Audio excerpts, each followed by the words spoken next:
Hello friends, ಇವತ್ತಿನ ವಿಡಿಯೋನಲ್ಲಿ ನಾವು ಗ್ರ್ಯಾಂಡ್ ಐಟನ್ಗೆ 165/65 R14 ಬದಲು 165/70 R14 ಟೈರ್ನ ಫಿಟ್ ಮಾಡ್ತಾ ಇದ್ದೀವಿ. ಬನ್ನಿ ನೋಡೋಣ ಇದರ ಅಡ್ವಾಂಟೇಜಸ್ ಏನು ಮತ್ತೆ ಏನು ಚೇಂಜಸ್ ಇರುತ್ತೆ, ಹೇಗೆ ಪರ್ಫಾರ್ಮೆನ್ಸ್ ನೀಡುತ್ತೆ ಅಂತ. ಈಗ ಇಲ್ಲಿ ನೀವು ಏನು ನೋಡ್ತಾ ಇದ್ದೀರಲ್ಲ, ಇದು 165/65 R14 ಟೈರ್ಸ್. ಹ್ಯುಂಡೈನವರು ಇದನ್ನ ರೆಕಮೆಂಡ್ ಮಾಡ್ತಾರೆ. ಈ tyres almost 5 years old tyres. So ಈಗ ನಾವು ಈ ಟೈರ್ಸ್ನ ರೀಪ್ಲೇಸ್ ಮಾಡ್ತಾ ಇದ್ದೇವೆ. ಇನ್ಸ್ಟೆಡ್ ಆಫ್ 65 R14 ನಾವು 70 R14 ಅನ್ನ ಇನ್ಸ್ಟಾಲ್ ಮಾಡ್ತೇವೆ. ಸೊ ಇದಕ್ಕಿಂತ ಮುಂಚೆ ಈ ಕಂಪ್ಲೀಟ್ ಟೈರ್ ಸ್ಪೆಸಿಫಿಕೇಶನ್ ಬಗ್ಗೆ ಸ್ವಲ್ಪ ಇನ್ಫಾರ್ಮೇಶನ್ ತಿಳ್ಕೊಳ್ಳೋಣ. ಇಲ್ಲಿ ನೀವೇನು ನೋಡ್ತಾ ಇದ್ದೀರಲ್ಲ, ಈ 165 ಏನು ಹೇಳುತ್ತೆ ಅಂದರೆ ವಿಡ್ತ್ ಆಫ್ ದ ಟೈರ್ ಅನ್ನ ತೋರಿಸುತ್ತೆ, ಆಯ್ತಾ. ಹಾಗೇನೆ 65 ಬಂದ್ಬಿಟ್ಟು height of the tyre side wall ಅನ್ನ ತೋರಿಸುತ್ತೆ. ಅಂದ್ರೆ ಟೈರ್ ಗ್ರೌಂಡ್ ಇಂದ ಹೈಟ್ ಎಷ್ಟಿದೆ, ಟೈರ್ದ ಸೈಡ್ ವಾಲ್ ಹೈಟ್ ಅನ್ನೋದ್ರ ಬಗ್ಗೆ ಹೇಳುತ್ತೆ. ಹಾಗೇನೆ R14 ಬಂದ್ಬಿಟ್ಟು radial type and 14 is A diameter of the wheel rim. So 65 R14 ಇಂದ 70 R14ಗೆ ಅಪ್ಗ್ರೇಡ್ ಮಾಡಿದಾಗ ಜಸ್ಟ್ ನಿಮಗೆ ಗಾಡಿ ಹೈಟ್ ಆಗುತ್ತೆ. ನಾನು ಕೆಲವೊಂದು ಡಿಫ್ರೆಂಟ್ ಆ್ಯಂಗಲಲ್ಲಿ ಗಾಡಿಯ ಹೈಟನ್ನು ಶೂಟ್ ಮಾಡಿ ಇಟ್ಕೊಂಡಿದ್ದೇನೆ. ಸೊ ಇದನ್ನು ನಾವು 70 R14ಗೆ ಅಪ್ಗ್ರೇಡ್ ಆದಾಗ ಅದನ್ನು ಕಂಪ್ಯಾರಿಸನ್ ಮಾಡೋಣ. ಸೊ ನಾನು ನನ್ನ ಗಾಡಿಗೆ ಟೈರ್ನ ಅಪ್ಗ್ರೇಡ್ ಮಾಡಬೇಕಾದ್ರೆ ತುಂಬಾ ಡಿಫ್ರೆಂಟ್ ಬ್ರ್ಯಾಂಡ್ಸ್ ಬಗ್ಗೆ ಚೆಕ್ ಮಾಡಿದೆ. ಆಗ ನನಗನ್ನಿಸ್ತು ಯೋಕೋಹಾಮಾ ಈಸ್ ದಿ ಬೆಸ್ಟ್ ಅಂತ ಅನ್ನಿಸ್ತು. So it is very good brand and like road grip ತುಂಬಾ ಚೆನ್ನಾಗಿದೆ. ಹೈವೇನಲ್ಲಿ ನಿಮಗೆ ಒಳ್ಳೆ ಕಂಫರ್ಟ್ ಸಿಗುತ್ತೆ, ಡ್ರೈವಿಂಗ್ ಕಂಫರ್ಟ್. ಹಾಗೆಯೇ ಇದು made in India product actually. So it's a Japanese technology but manufactured in India. So overall comfort wise it is best ಅನ್ನಿಸ್ತು, ಅದಕ್ಕೋಸ್ಕರ ಇದನ್ನು ನಾನು ಅಪ್ಗ್ರೇಡ್ ಮಾಡ್ತಾ ಇದ್ದೀನಿ. ಸೊ ಇಲ್ಲಿ ನೀವು ನೋಡ್ತಾ ಇದ್ದೀರಲ್ಲ, EMU0922 ಇದು ಬಂದ್ಬಿಟ್ಟು ನಿಮಗೆ ಟೈರ್ನ ಮ್ಯಾನುಫ್ಯಾಕ್ಚರಿಂಗ್ ವೀಕ್ ಮತ್ತು ಮ್ಯಾನುಫ್ಯಾಕ್ಚರಿಂಗ್ ಇಯರ್ನ ಮೆನ್ಷನ್ ಮಾಡುತ್ತೆ. ಸೊ ಈ ಟೈರ್ 2022 9th ವೀಕಲ್ಲಿ ಮ್ಯಾನುಫ್ಯಾಕ್ಚರ್ ಆಗಿದೆ, ಅಂದರೆ ಮಾರ್ಚ್ 2022 ಅಲ್ಲಿ ಮ್ಯಾನುಫ್ಯಾಕ್ಚರ್ ಆಗಿದೆ. ಸೊ ಈಗ ಅಡ್ವಾಂಟೇಜಸ್ನ ನೋಡೋಣ ಬನ್ನಿ. 70 R14 ಮತ್ತು 65 R14ಗೂ ನಿಮಗೆ 5 mm ಹೈಟ್ ಡಿಫ್ರೆನ್ಸ್ ಇದೆ. ಸೊ 70 R14 ನಿಮಗೆ ಅಫ್ಕೋರ್ಸ್ 5 mm ಹೈಟ್ ನಿಮಗೆ ಜಾಸ್ತಿ ಸಿಗುತ್ತೆ ಕಂಪೇರ್ ಟು 65 R14. ಸೊ ಇದರಿಂದ ನಿಮಗೆ ಗ್ರೌಂಡ್ ಕ್ಲಿಯರೆನ್ಸ್ ಸ್ವಲ್ಪ ಜಾಸ್ತಿ ಆಗುತ್ತೆ. ಮತ್ತು ಇನ್ನೊಂದು 70 R14 ಕಾಸ್ಟ್ ವೈಸು ತುಂಬ ಕಡಿಮೆ ಇದೆ ಕಂಪೇರ್ ಟು 65 R14. ಸೊ ಪ್ರತಿ ಒಂದು ಟೈರ್ ಮೇಲೂ ನಿಮಗೆ ಅರೌಂಡ್ 700 rupees ಕಡಿಮೆ ಬೀಳುತ್ತೆ. ಸೊ ನೀವು 4 ಟೈರ್ನ ರಿಪ್ಲೇಸ್ ಮಾಡಿಸ್ತೀರಾ ಅಂತ ಅಂದರೆ ಅರೌಂಡ್ 2800 rupees ನೀವು ಓವರ್ ಆಲ್ ಸೇವ್ ಮಾಡ್ಬೋದು. ಮತ್ತು 70 R14 ಹಾಕೋದ್ರಿಂದ ನಿಮ್ಗೆ ಏನೂ ಲಾಸ್ ಇಲ್ಲ, ನಿಮಗೆ ಒಳ್ಳೆ ಗುಡ್ ಡ್ರೈವಿಂಗ್ ಎಕ್ಸ್ಪೀರಿಯನ್ಸ್ ಸಿಗುತ್ತೆ, ಮತ್ತೇನು ಇಶ್ಯೂಸ್ ಇಲ್ಲ. ನಾನು ಪರ್ಸ್ನಲಿ ಟ್ರೈ ಮಾಡಿದ್ದೀನಿ, ಮತ್ತು ಎಲ್ಲ ಕರ್ವ್ಸ್, ಎಲ್ಲ ಡಿಫ್ರೆಂಟ್ ಟೈಪ್ಸ್ ಆಫ್ ರೋಡ್ಸಲ್ಲೆಲ್ಲ ಓಡಿಸಿದ್ದೀನಿ, no issues at all. Still I am using 70 R14. ಇನ್ನೊಂದು ಏನಪ್ಪ ಅಂತಂದರೆ 70 R14 specifically Celerio, Renault pulse ಈ ಮಾಡೆಲಿಗೆ ಡಿಸೈನ್ ಮಾಡಿರೋದು. ಬಟ್ ನಾವು ಇದನ್ನು ಗ್ರ್ಯಾಂಡ್ ಐಟನ್ಗೆ ಯೂಸ್ ಮಾಡೋದ್ರಲ್ಲಿ ಏನೂ ತಪ್ಪಿಲ್ಲ, ಆರಾಮಾಗಿ ಯೂಸ್ ಮಾಡ್ಬೋದು, ಮತ್ತು ಇದು ಪರ್ಫೆಕ್ಟ್ ಫಿಟ್ ಆಗುತ್ತೆ. ನಾನು 70 R14 ಯೋಕೋಹಾಮಾ ಟೈರ್ಸನ್ನು ಲೋಕಲ್ ಶಾಪಿಂದ ಪರ್ಚೇಸ್ ಮಾಡಿದೆ. ನನಗೆ ಅರೌಂಡ್ 3600 rupees ಬಿತ್ತು. ಅದೇ 65/R14 ಟೈರ್ ಆಗಿದ್ದರೆ ಅರೌಂಡ್ 4300 rupees ಆಗಿರೋದು.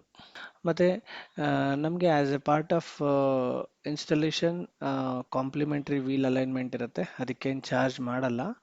ಸೊ ಎಲ್ಲ ಟೈರ್ಸ್ಗೂ ನೈಟ್ರೋಜನ್ ಏರ್ನ ಫಿಲಪ್ ಮಾಡ್ತಾರೆ. ಹಾಗೆಯೇ ನೀವು ಏರ್ ಪ್ರೆಷರ್ ಬಂದುಬಿಟ್ಟು 35 ತನಕ ಮೇಂಟೈನ್ ಮಾಡ್ಬೋದು. ಸೊ ನೈಟ್ರೋಜನ್ ಫಿಲ್ಲಿಂಗಿಂದ ನಿಮಗೆ ಅಡ್ವಾಂಟೇಜಸ್ ಏನಪ್ಪ ಅಂತ ಅಂದರೆ ಫ್ರೀಕ್ವೆಂಟಾಗಿ ನೀವು ಏರ್ನ ಟಾಪಪ್ ಮಾಡೋ ನೆಸೆಸರಿ ಇರಲ್ಲ. ಹಾಗೆಯೇ ನಿಮ್ಮ ಟೈರ್ ಕೂಲಾಗಿರುತ್ತೆ, ಸೊ ಏನೂ ತೊಂದರೆಗಳಾಗಲ್ಲ. ಔಟ್ಸೈಡ್ ಆದರೆ ನಿಮಗೆ per tyre they'll charge some amount, but as a part of new tyre upgrade ಇವೆಲ್ಲ ಕಾಂಪ್ಲಿಮೆಂಟ್ರಿ ಆಗಿರುತ್ತೆ. ನೀವು 70 R14 ಗ್ರ್ಯಾಂಡ್ ಐಟನ್ಗೆ ಹಾಕಬೇಕಾದ್ರೆ ಕೆಲವೊಬ್ಬರು ಡೀಲರ್ಸ್ ನಿಮಗೆ ರೆಕಮೆಂಡ್ ಮಾಡಲ್ಲ. ಅದು ಏನು ರೀಸನ್ ಅಂತ ನನಗೆ ಗೊತ್ತಿಲ್ಲ. ಮೇ ಬಿ ಅವ್ರ ಪ್ರಾಫಿಟ್ ಮಾರ್ಜಿನ್ ಇರ್ಬೋದು ಅಥವಾ ಅವ್ರಿಗೆ ಗೊತ್ತಿಲ್ಲದೆ ಕೂಡ ಇರ್ಬೋದು. ಸೊ ನೀವು ನಿಮ್ಮ ಟೈರ್ ಅಪ್ಗ್ರೇಡ್ ಬಗ್ಗೆ ಜಸ್ಟ್ ಇನ್ವೆಸ್ಟಿಗೇಷನ್ ಮಾಡಿ then you go for it. Don't just listen what dealer says. Because ನಾನು 10 ಡೀಲರ್ ಹತ್ರ ಕೇಳಿದಾಗ ನನಗೆ 2 ರಿಂದ 3 ಡೀಲರ್ ಮಾತ್ರ ಸಜೆಸ್ಟ್ ಮಾಡಿದರು ಜಸ್ಟ್ ಗೋ ಫಾರ್ 70R14 ಅಂತ. ಹಾಗೆಯೇ ಪ್ರೈಸ್ ವೈಸ್ ಬಂದ್ಬಿಟ್ಟು ಏನಕ್ಕೆ 65R14 ಜಾಸ್ತಿ ಇರ್ಬೋದು 70R14 ಕಮ್ಮಿ ಇರ್ಬೋದು ಅಂತಂದರೆ ಮೇ ಬಿ ಇದು ಟೈರ್ ಲಾಬಿ ಅಂತ ಕೂಡ ಹೇಳ್ಬೋದು. May be grand i ten is more expensive. So ಅದಕ್ಕೋಸ್ಕರನೇ ಟೈರ್ ಪ್ರೈಸ್ ಕೂಡ ಜಾಸ್ತಿ ಇಟ್ಟಿರ್ಬೋದು ಅಂತ ಅನ್ಕೋತೀನಿ. ಸೊ ಈಗ ಟೈರ್ದು ಫಿಟ್ಟಿಂಗ್ ಎಲ್ಲ ಕಂಪ್ಲೀಟ್ ಆಯಿತು. ಈಗ ಲಾಸ್ಟ್ ಸ್ಟೆಪ್ ಬಂದ್ಬಿಟ್ಟು ವೀಲ್ ಅಲೈನ್ಮೆಂಟನ್ನು ಮಾಡ್ತಾರೆ. ಇದಕ್ಕೆ ಅರೌಂಡ್ 250 ರುಪೀಸ್ ಚಾರ್ಜ್ ಮಾಡ್ತಾರೆ. ನಿಮಗೆ ಯೋಕೋಹಾಮಾ ಟೈರ್ಸ್ ಮೇಲೆ 5 ಇಯರ್ಸ್ ವಾರಂಟಿ ಇರುತ್ತೆ. ಪ್ರೀವಿಯಸ್ಲಿ ನಾನು ಮಿಶ್ಲಿನ್ ಟೈರ್ಸನ್ನು ನನ್ನ ಗಾಡಿನಲ್ಲಿ ಯೂಸ್ ಮಾಡ್ತಾ ಇದ್ದೆ. ಸೊ ಆ ಟೈರ್ಸನ್ನು ನಾನು ಆನ್ಲೈನ್ ಪರ್ಚೇಸ್ ಮಾಡಿದ್ದೆ. ಬಟ್ ನನಗೆ ವಾರಂಟಿ ಸಿಗಲಿಲ್ಲ actually due to some issues. So ನನಗೆ ವಾರಂಟಿ ಟೈರ್ಸ್ ಮೇಲೆ ಇಲ್ಲ ಅಂದ್ಬಿಟ್ಟು ಕೆಲವೊಂದು ಮಂತ್ ಆದಮೇಲೆ ಗೊತ್ತಾಯಿತು. ಬಟ್ ಪೇಟಿಎಮ್ ಆ ಟೈಮಲ್ಲಿ ರಿಪ್ಲೇಸ್ಮೆಂಟನ್ನು ಆ್ಯಸ್ ಎ ಕಾಂಪ್ಲಿಮೆಂಟ್ರಿ ಆಗಿ ಕೊಟ್ಟರು. ನೀವೇನಾದರೂ ಟೈರ್ಸನ್ನು ಆನ್ಲೈನಲ್ಲಿ ಪರ್ಚೇಸ್ ಮಾಡಬೇಕು ಅಂತ ಇದ್ದರೆ ಜಸ್ಟ್ ನೀವು ರಿವ್ಯೂಸನ್ನು ಸ್ವಲ್ಪ ನೋಡಿ, ಹಾಗೆಯೇ ಸೆಲ್ಲರ್ ಟ್ರಸ್ಟೆಡ್ ಸೆಲ್ಲರ ಅಥವಾ ಹೇಗೆ ಅಂತ ಎಲ್ಲ ವಿಚಾರ ಮಾಡಿ, ಮತ್ತು Q&A ಸೆಕ್ಷನಲ್ಲಿ ಹೋಗ್ಬಿಟ್ಟು ಕೆಲವೊಬ್ಬರು ಆನ್ಸರ್ ಮಾಡಿರ್ತಾರೆ. So related to this warranty and all just check ಮಾಡಿ ನಂತರ ಪರ್ಚೇಸ್ ಮಾಡ್ಬೋದು. ಮತ್ತು ಆನ್ಲೈನಲ್ಲಿ ನಿಮಗೆ ಟೈರ್ ಕಾಸ್ಟ್ ಬಂದುಬಿಟ್ಟು ತುಂಬಾ ಕಡಿಮೆ ಇರುತ್ತೆ. ಹಾಗೆಯೇ ನಿಮಗೆ ಕ್ರೆಡಿಟ್ ಮತ್ತು ಡೆಬಿಟ್ ಕಾರ್ಡ್ಸ್ಗಳ ಮೇಲೆ ಒಳ್ಳೆ ಆಫರ್ಸ್ ಕೂಡ ಸಿಗುತ್ತೆ. ಬಟ್ ಆದರೆ ನೀವು ಫಿಟ್ಟಿಂಗಿಗೆ ಎನಿವೆ ಸ್ವಲ್ಪ ಎಕ್ಸ್ಟ್ರಾ ಪೇ ಮಾಡಲೇಬೇಕಾಗತ್ತೆ outside. So only thing is warranty. So ನಿಮಗೆ ವಾರಂಟಿ ಸಿಗ್ತಾ ಇದೆ ಅಂತ ಅಂದರೆ ದಟ್ ಈಸ್ ಫೈನ್. ಹಾಗೆಯೇ ಟೈರ್ಸ್ನ ಶೆಲ್ಫ್ ಲೈಫ್ ಬಂದುಬಿಟ್ಟು 5 ಇಯರ್ಸ್ ಆಗಿರುತ್ತೆ. ಸೊ ಸಮ್ಟೈಮ್ಸ್ ನಿಮಗೆ ಆನ್ಲೈನಲ್ಲಿ ಹಳೆ ವರ್ಷದ ಮಾಡೆಲ್ ಸಿಗೋ ಪಾಸಿಬಿಲಿಟಿ ಕೂಡ ಇರಬಹುದು, ಬಿಕಾಸ್ ನೀವು ನೋಡಿರಲ್ಲ. ಸೊ ಯಾವತ್ತೂ ಕೂಡ ನಿಮಗೆ latest manufacturing years tyre model ಸಿಕ್ಕರೆ ಇಟ್ ವಿಲ್ ಬಿ ಗ್ರೇಟ್. ನಾನು ಕೆಲವೊಂದು ಟೈರ್ಸ್ನ ಲಿಂಕನ್ನು ಡಿಸ್ಕ್ರಿಪ್ಷನ್ನಲ್ಲಿ ಕೊಟ್ಟಿರ್ತೇನೆ, ನೀವು ವಿಸಿಟ್ ಮಾಡಿ ನೋಡಬಹುದು.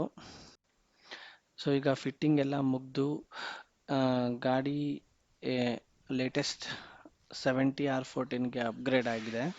ಸೊ ಹೇಗೆ ಕಾಣುತ್ತೆ ಬನ್ನಿ ನೋಡೋಣ, ಒಂದು ಲುಕ್ಕನ್ನು ಹಾಕೊಂಬರೋಣ.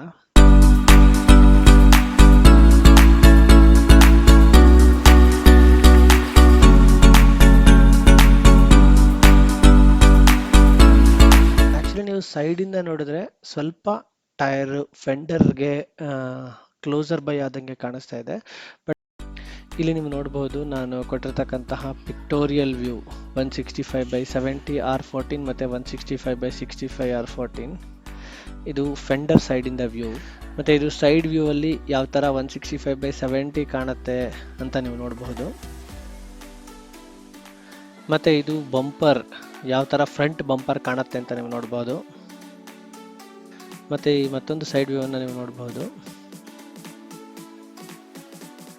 ಮತ್ತು ಇಲ್ಲಿ ನೀವು ನೋಡಬಹುದು ನಾನು 165/70R14ನಲ್ಲಿ ಜಸ್ಟ್ ಗಾಡಿಯನ್ನು ಮೂವ್ ಮಾಡ್ತಾ ಇದ್ದೇನೆ. ಹಾಗೆಯೇ ನಾನು ಡಿಫ್ರೆಂಟ್ ಆ್ಯಂಗಲ್ಸಲ್ಲಿ ಕೂಡ ರೊಟೇಟ್ ಮಾಡ್ತೇನೆ. ಸೊ ಗಾಡಿಗೆ ಯಾವುದೇ ರೀತಿಯಾದಂತಹ ಪ್ರಾಬ್ಲಮ್ಸ್ ಆಗೋದಿಲ್ಲ. ಇಲ್ಲಿ ನೀವು ನೋಡ್ಬೋದು ನಾನು ಡಿಫ್ರೆಂಟ್ ಆ್ಯಂಗಲ್ಸಲ್ಲಿ ಸ್ಟೇರಿಂಗ್ನ ಟಿಲ್ಟ್ ಮಾಡಿ ಕೂಡ ನಿಮಗೆ ಒಂದು ವ್ಯೂವನ್ನು ತೋರಿಸ್ತಾ ಇದ್ದೇನೆ. ಐ ಹೋಪ್ ನಿಮಗೆ ಈ ವಿಡಿಯೋ ಇಷ್ಟ ಆಗಿದೆ ಅಂತ ಅನ್ಕೋತೀನಿ. ವಿಡಿಯೋ ಇಷ್ಟ ಆಗಿದ್ದರೆ ದಯವಿಟ್ಟು ಲೈಕ್ ಮಾಡಿ, ಹಾಗೆಯೇ ನಿಮ್ಮ ಫ್ರೆಂಡ್ಸ್ಗೂ ಕೂಡ ಶೇರ್ ಮಾಡಿ ಅಂತ ಹೇಳ್ತಾ ಇವತ್ತಿನ ವಿಡಿಯೋವನ್ನು ಮುಗಿಸ್ತಾ ಇದ್ದೇನೆ. Thank you and have